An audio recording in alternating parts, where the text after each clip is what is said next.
Señor, que podemos dedicar para escuchar tu enseñanza. Háblanos, Señor, edifícanos. Señor Jesucristo, danos entendimiento en tu verdad, en el nombre de Jesús de Nazaret. Gloria al Señor. Siéntese, por favor.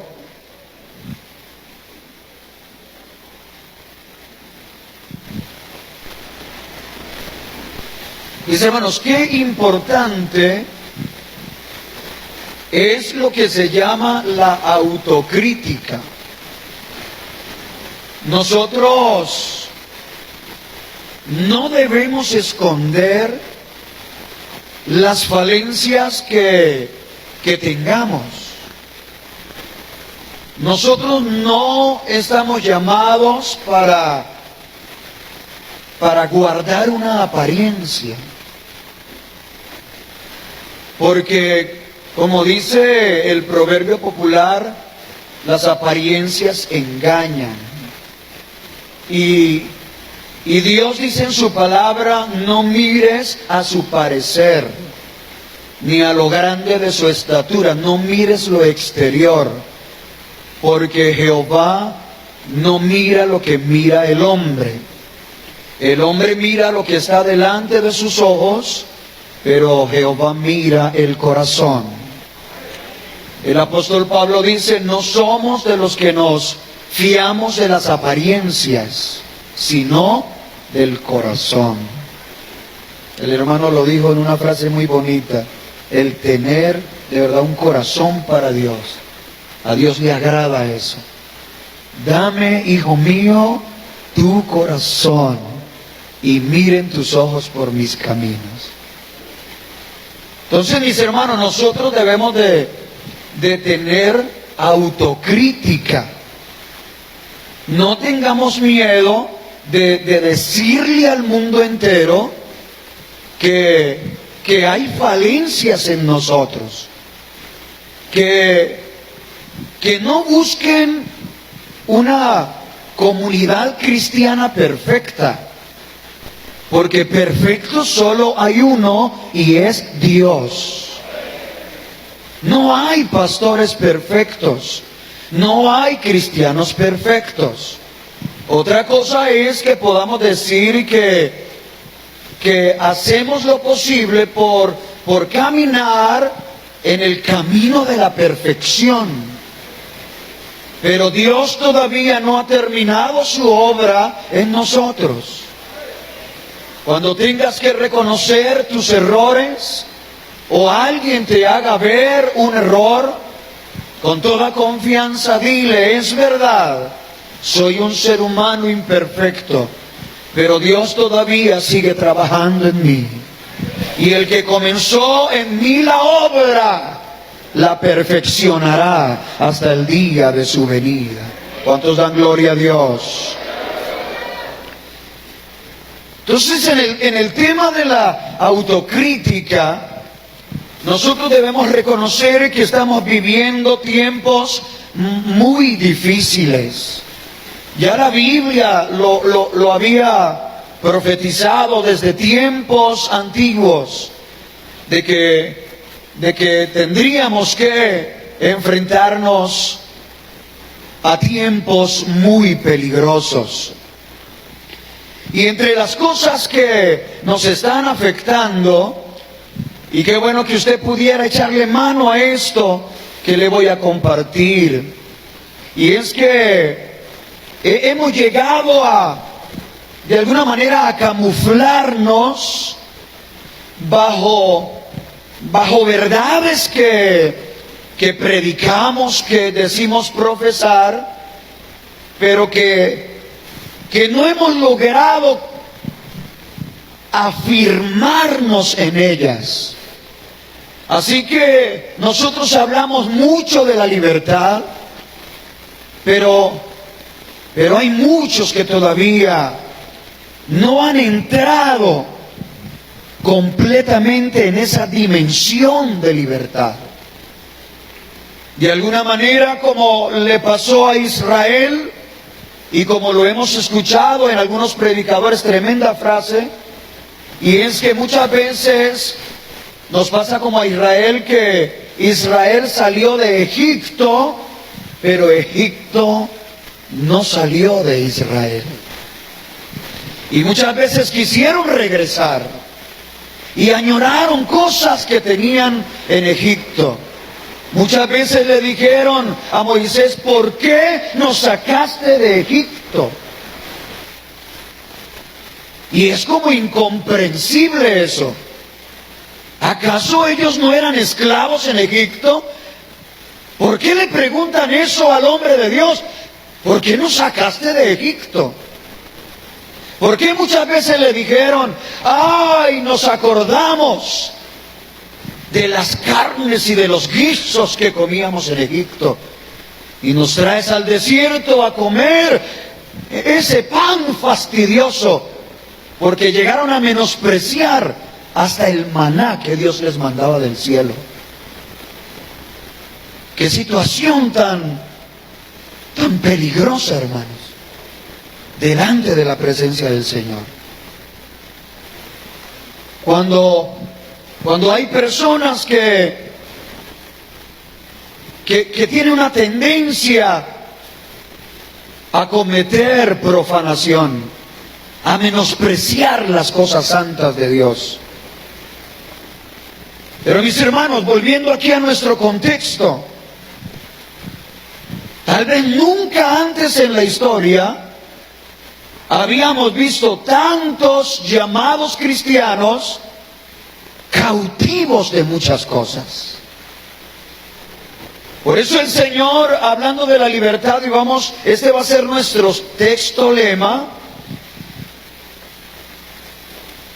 si ustedes obedecen mis enseñanzas, serán verdaderamente mis discípulos y conocerán la verdad, y la verdad los hará libres. Él dijo también: el que practica el pecado, esclavo es del pecado. Y el esclavo no queda en casa para siempre. El Hijo sí queda para siempre. Por eso, si el Hijo os libertare, seréis verdaderamente libres. Entonces, hermano, no sirve de mucho predicar libertad, cantar libertad y vivir con ataduras. Hay muchas ataduras, y aquí es donde nos queremos meter en esta serie: libres de toda cautividad. Hermano, yo he entendido en la gracia que Dios ha derramado sobre mi vida que nos hemos equivocado en pensar que podemos tomar por partes a Dios. Se nos ha enseñado equivocadamente muchas veces que yo puedo tomar porciones de Dios. Y de una vez arranco a enseñarle algo que intentamos desmontar. A veces hablamos de una porción o hablamos de una doble porción, ¿no? Ay, yo quiero una doble porción del Espíritu de Dios. Y yo sé que lo hacemos en buena fe. No lo hacemos por maldad ni por engaño, sino porque de alguna manera así se nos ha enseñado. Pero cuando vamos a la enseñanza del Nuevo Testamento, el Señor Jesucristo dice cosas como: Dios no da el Espíritu por medida. Yo sé que usted me puede preguntar: pero pastor, ¿y la doble porción que Eliseo pidió a Elías? Hermano, eso es Antiguo Testamento, hermano. Nosotros estamos en la dispensación de la gracia. Gloria al Señor. Nosotros estamos después del derramamiento del Espíritu Santo en Pentecostés. Estamos en el pacto, en el nuevo pacto, que dice que es mejor que el antiguo, que tiene más gloria. Aleluya. Entonces, mis hermanos, no podemos, nosotros nos hemos equivocado pensando que podemos tomar esto de Dios, pero esto no. Entonces, la decisión dice que es nuestra. ¿Cuánto recibo de Dios? ¿Hasta dónde le permito a Dios llegar? Entonces nos guardamos, tenemos reservas con Dios. Por eso no hay una entera consagración, porque pensamos que podemos darle a Dios ciertas cosas y guardarme otricas para mí. Y allí, hermano, lo que estamos es evidenciando la equivocación tan grande que tenemos en ese concepto. Opinión. Porque resulta que no se trata de cuánto yo puedo tomar de Dios. Se trata de cuánto puede tomar Dios de mí. Atención, por favor, quédese con ese argumento que es muy importante. Entonces no es que yo pueda tomar cierta porción de Dios. Dios es indivisible. Sino cuánto de mí puede ser consagrado delante de la presencia del Señor. ¿Cuánto puede tomar Dios de mí? Él sí es el Señor de todas las partes que componen mi ser.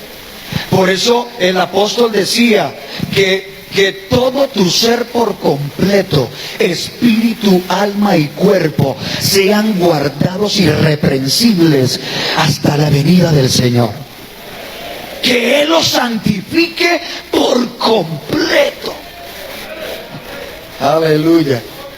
Por eso tenemos que volver a rescatar, hermano, cánticos de doctrina y de devoción como el de la entera consagración. Que mi vida entera esté consagrada a ti, Señor. Que mis labios al hablar hablen solo de tu amor. Aleluya.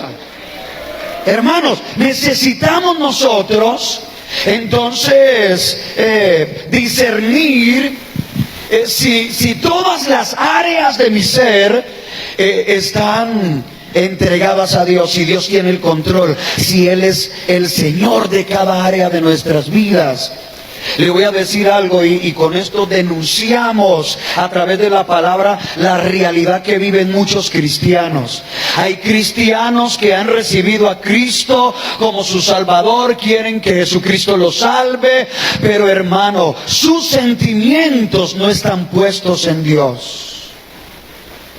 Sus emociones no están puestas en Dios. Su voluntad no está puesta en Dios. Solo hablando del alma. Si habláramos de la dimensión espiritual, o sea, el espíritu del hombre, donde radica lo que es la intuición, lo que es la percepción, lo que es el discernimiento y la comunión con el Espíritu Santo, porque Dios, hermano, especialmente se conecta contigo, no por el cuerpo ni por el alma, sino por la dimensión espiritual que tienes. Espíritu con espíritu. Dios es espíritu. Y los que le adoran en espíritu y en verdad es necesario que le adoren. Vea, David era el hombre conforme al corazón de Dios. Y sabe, terminó extraviándose de una manera garrafal. que en el Salmo 51 tiene que decirle a Dios: te ruego que no me eches de tu presencia, que no quites de mí tu Santo Espíritu, que me vuelvas el gozo de tu salvación y que espíritu noble me sustente.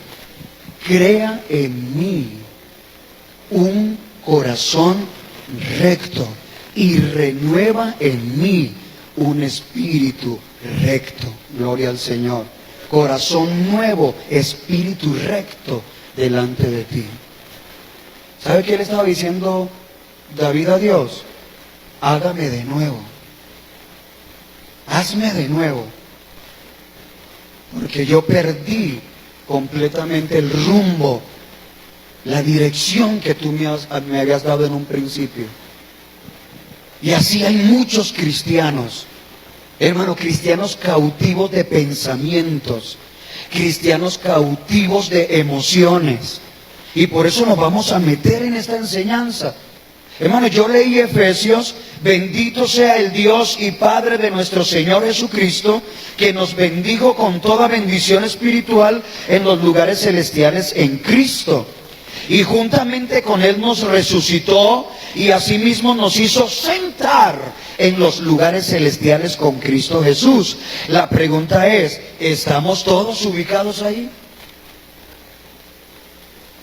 ¿De verdad estamos viviendo bajo el gobierno del Espíritu?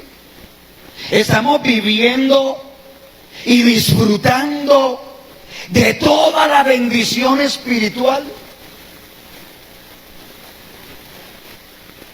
Y si la respuesta es no, ¿por qué?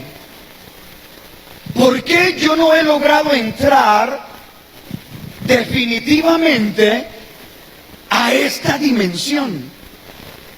De verdad, de sentarme en los lugares celestiales en Cristo Jesús y recibir esa totalidad de la bendición que Dios proveyó para mí. ¿Por qué ando en escasez?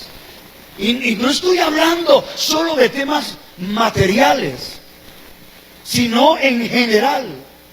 ¿Por qué soy tan escaso? ¿Por qué ando tibio? ¿Por qué soy frío?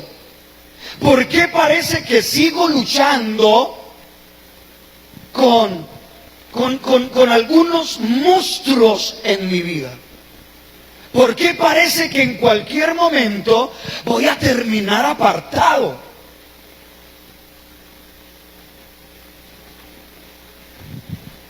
¿Seguimos con la enseñanza? ¿O está muy pesada? Sí, amén, está pesada, es pesada. No, puede ser. Escuche esto.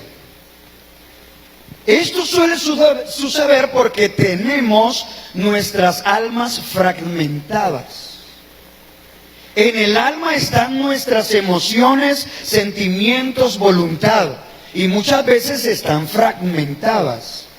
El diablo tiene un interés especial en que nuestra alma esté dividida o corazones divididos. ¿Se acuerdan lo que le dijo Elías a Israel? ¿Por qué está tu corazón dividido? ¿Por qué claudicáis entre dos pensamientos? Si Jehová es Dios, vamos a servirle. Si Baal es Dios, pues entonces vámonos detrás de él. O como dijo Josué, ustedes decidan a quién van a servir, pero yo y mi casa serviremos a Jehová. Si ustedes quieren servir a los dioses de los amorreos, de los cananeos, de la tierra donde habitáis, pero no se les olvide quién nos sacó de la esclavitud, quién se nos manifestó en el desierto de una manera tan gloriosa, tan poderosa, Él les recordó eso, porque a veces se nos olvida que el Señor ha sido muy bueno y que nos sacó de la esclavitud del vicio y que rompió las cadenas del pecado para que nosotros pudiéramos rendirle verdadero culto.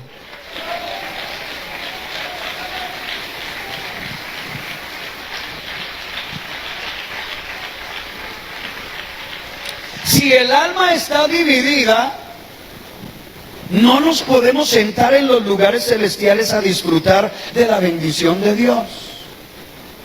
El enemigo entonces toma una parte de nosotros, esa parte débil, esa parte enferma, ya sea por cuestiones del pasado, por pecado o por debilidades, y la lleva, esa parte de nuestro ser, de nuestra alma, la lleva a regiones de oscuridad, donde queda cautiva y prisionera.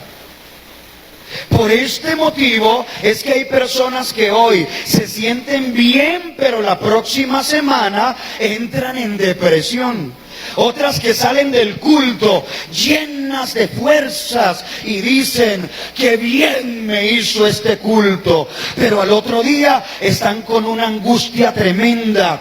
Y esto sucede porque una parte de su alma ha sido cautivada y puesta prisionera.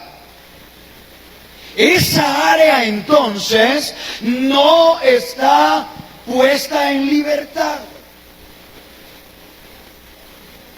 Y Dios quiere hacernos verdaderamente libres.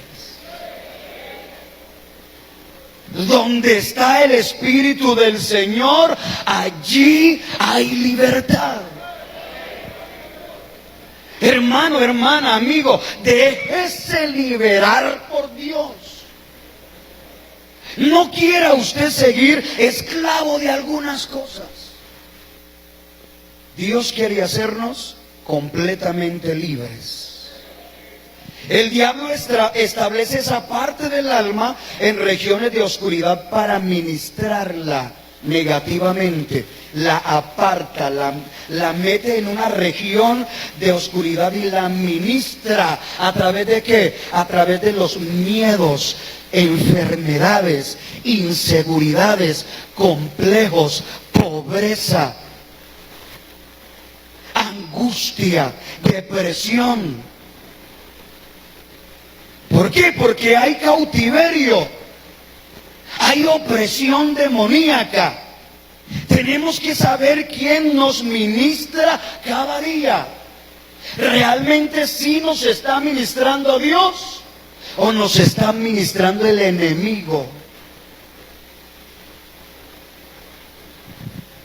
Vamos a ver si alcanzamos esta parte. El reino de las tinieblas trabaja de tres maneras. Yo le doy gracias el día que me enseñaron esto, que lo aprendí. Y se los voy a compartir a ustedes porque de gracia recibí y de gracias doy. El reino de las tinieblas trabaja de tres maneras. Atención, por influencia, por opresión y por posesión. Son las tres maneras en que trabaja el enemigo: influencia, opresión y posesión. Escuche esto. La influencia puede ser definido como el liderazgo de Satanás hacia donde él quiere que tú lo sigas. La influencia no es posesión. La influencia no es opresión. La influencia, hermano, son argumentos que tratan de convencerte a que tú lo hagas, a que tú te muevas, a que tú tendrá la amistad del rey, a que tú lo creas. Influencia, el liderazgo de Satanás.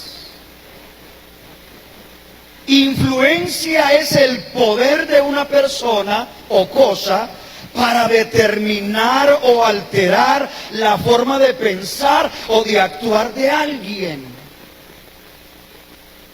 Efecto, consecuencia o cambio que produce una cosa en otra. Eso es influencia. Y le voy a dar un ejemplo bíblico. No voy a predicar de él, pero un ejemplo para que usted tenga una idea de qué se trata. Pedro fue influenciado por Satanás. Mateo 16:23, traducción lenguaje actual. Jesús se volvió y le dijo: Pedro, estás hablando como Satanás. Vete, tú no entiendes los planes de Dios y me estás pidiendo que los desobedezca. O en la versión nuestra, que la conocemos mejor: apártate de mí, Satanás, me eres tropiezo, porque no pones la mira en las cosas de arriba, sino en las de la tierra. ¿Y a quién le estaba hablando? Le estaba hablando a Pedro. Pedro, ¿cómo estaba actuando? Bajo la influencia. Estaba colaborando, hermanos. Estaba colaborando con el otro bando. Hermano, esa enseñanza es tan linda. La de Pedro. Porque Pedro lo que le dice al Señor es: Señor, por favor, no vayas a Jerusalén, porque yo he escuchado rumores que te van a agarrar y te van a matar. Cuídate. Y uno lee eso y uno dice: ¿y por qué el Señor lo trató así como lo trató? Si Pedro no dijo nada malo. Pedro le dijo: cuídate, no bajes. Pero el Señor entendió que por falta de que él fuese lleno del Espíritu Santo, porque todavía no habían sido llenos del Espíritu Santo, fácilmente el enemigo lo estaba usando a Pedro como un instrumento para impedir que Jesucristo fuera al Calvario. ¡Wow! Y por eso Jesucristo le dice: apártate de mí, porque me eres tropiezo. Ve, hermano, el enemigo puede usar hasta tu propia madre.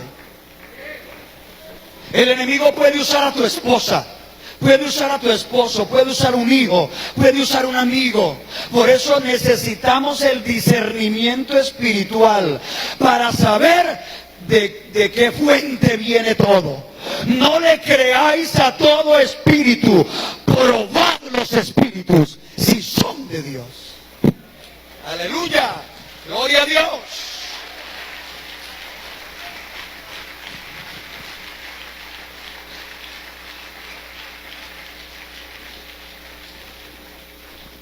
Esa es la influencia. Es un trabajo externo. Ahora hablemos de la opresión. Ataques frontales del enemigo. Esto ya no son argumentos tratando de convencerte de que hagas algo, de que tomes cierto camino. Aquí ya no es el enemigo tratando de liderar tu vida. Aquí es el enemigo atacándote de manera frontal. La opresión es el acto de sofocar, presionar, someter, ya sea a una persona, a una actitud o a una comunidad. Y el ejemplo, Pablo estaba siendo oprimido por Satanás. Segunda de Corintios 12:7. Dice así la traducción lenguaje actual: claro que hablar bien de mí no sería una locura, porque estaría diciendo la verdad, pero no lo voy a hacer, porque no quiero que solo por las cosas que hago o digo, o por las cosas maravillosas que Dios me ha mostrado, alguien piense que soy más importante de lo que en realidad soy. Por eso, para que no me llene de orgullo, padezco de algo muy grave. Es como si Satanás me clavara una espina en el cuerpo para hacerme sufrir. En nuestra versión dice, un mensajero de Satanás con un permiso directamente de Dios viene todos los días y me abofetea. Y le he rogado a Dios 3 veces que me quite ese aguijón, que parece ser que era una especie de enfermedad. Y Dios me ha respondido, bástate mi gracia, porque mi poder se perfecciona en tu debilidad. Diga el débil, fuerte soy. Por eso Pablo escribió con su propia mano y dijo, todo lo puedo en Cristo, que es quien me fortalece. Dale fuerte ese aplauso al Señor, aleluya.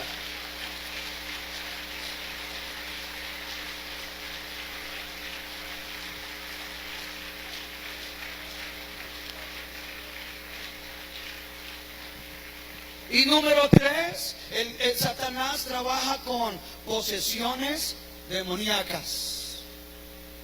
Ese es el grado más alto, es lo más grave en el trabajo que hace Satanás con sus demonios. Es lo más grave. Esto ya no es influencia, esto ya no es opresión, esto es posesión. Una persona es víctima de una posesión demoníaca, está endemoniada o simplemente está poseída cuando un espíritu maligno toma el control del cuerpo de esa persona. Ejemplo, el hombre gadareno, el de Gadara, estaba poseído o endemoniado. Lucas capítulo 8, versos 27 al 29. Al llegar él a tierra, vino a su encuentro un hombre de la ciudad endemoniado desde hacía mucho tiempo. No vestía ropa ni moraba en casa, sino en los sepulcros. Este, al ver a Jesús, lanzó un gran grito y postrándose a sus pies, exclamó a gran voz: ¿qué tienes conmigo, Jesús, Hijo del Dios Altísimo? Te ruego que no me atormentes. ¿Por qué? Porque mandaba al espíritu inmundo que saliera de él.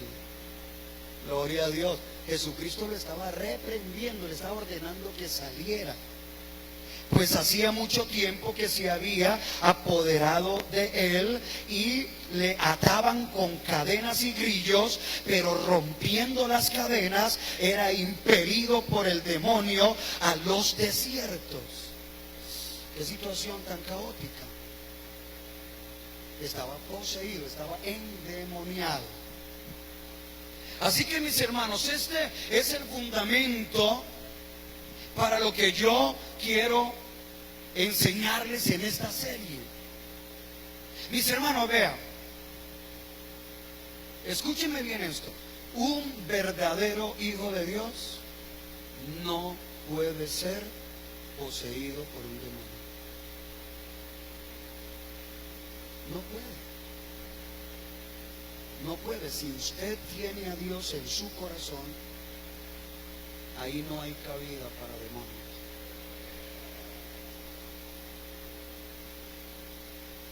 Así que no existe tal cosa como un verdadero cristiano endemoniado.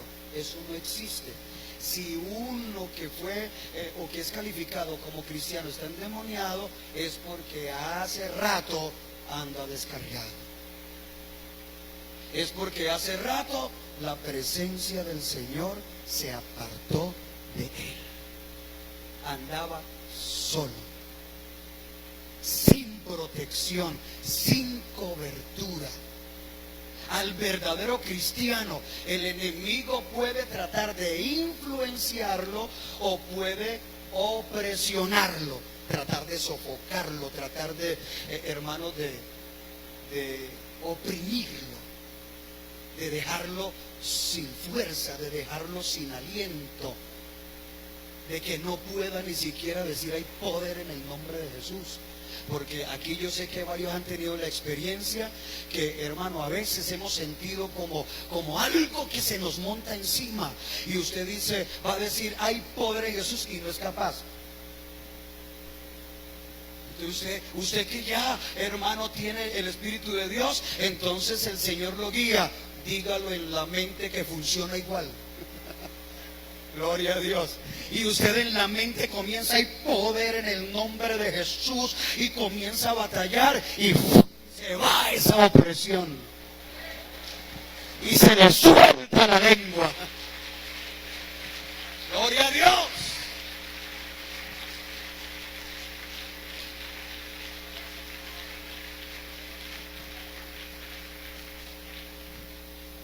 Entonces, mis hermanos, nosotros vamos a hablar en esta serie, escúcheme bien, vamos a hablar en esta serie posiblemente, voy a mirar aquí el número, de cuántas clases de cautividad vamos a tratar. 6 zonas de cautividad. 6 zonas de cautividad. Y la primera que vamos a tratar, yo creo que ya en la próxima enseñanza, es el poder del Seol, cautividad de muerte. Y le voy a traer los textos porque, mis hermanos, esto no es algo que simplemente se nos puede ocurrir a los pastores, sino que debe de tener su fundamento en la palabra. Le voy a leer este texto para que usted tenga una certeza de esto. Salmos 49, versos 13 al 15. Ese su camino es locura, con todos sus descendientes se complacen en el dicho de ellos, como a rebaños que son conducidos al Seol. Escuche, como rebaños que son conducidos al Seol, la muerte los pastoreará. ¿Lo podemos poner allí? Ahí está. Como rebaños que son conducidos al Seol, la muerte los pastoreará. Pastorear significa alimentar, significa dirigir. Lo que está diciendo aquí es, a este grupo de personas los alimenta la misma muerte, los guía la muerte. Y los rectos se enseñorearán de ellos por la mañana, se consumirá su buen parecer, y el Seol será su morada. El Seol será su morada. Verso 15. Pero Dios, léalo conmigo, pero Dios redimirá mi vida. Escuche, no está hablando de muertos, está hablando de una persona viva. Y él dice, este es David. David dice, pero Dios redimirá. Redimir significa libertar. Pero Dios me libertará mi vida del poder del Seol, porque Él me tomará consigo. Gloria al Señor, gloria al Señor. Aleluya.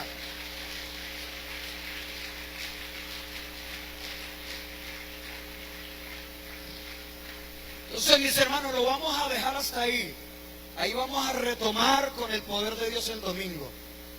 Vamos a comenzar a hablar de las zonas o clases de cautividad según la Biblia, y lo más importante, que de todas ellas Dios quiere hacernos libres. Gloria a Dios. Y comience a moverse, hermano, en la unción de Dios a través de su palabra. Como decimos nosotros, súbase a este bus, súbase a esta ola del Espíritu. Gloria al Señor. Para que cuando terminemos esta serie, hermano, nosotros podamos decir, somos verdaderamente libres porque conocimos la verdad y porque aquí está el Espíritu, y donde está el Espíritu allí hay libertad. Y para que cuando cantemos de libertad, cantemos con convicción, lo cantemos en verdad y que nadie nos vea por ahí amarrados y atados con cosas. Hermano, el que tiene libertad en Dios camina, el que tiene libertad en Dios corre, el que tiene libertad en Dios vuela. ¡Aleluya! ¡Gloria a Dios! Levantarán alas como las águilas, correrán y no se cansarán, caminarán y no se fatigarán. Esos